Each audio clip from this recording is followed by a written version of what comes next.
Hey everyone! In this video, I'll show you how to remove background people in a photo on iPhone.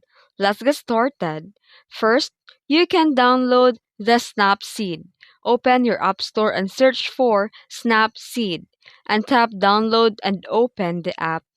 Now import your photo. Just tap the plus icon or open, then select the photo where you want to remove people in the background. Then at the bottom of the screen, tap Tools or just select Healing. This tool is specifically for removing unwanted objects or people. Now zoom in one person that you want to erase and use your finger to brush over the person.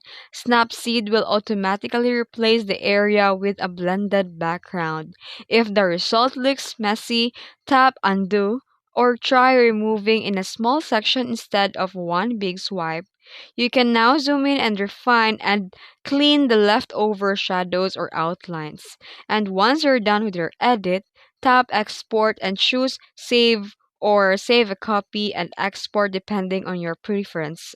And that's it. If you found this video helpful, don't forget to like and subscribe for more tutorials. Thanks for watching.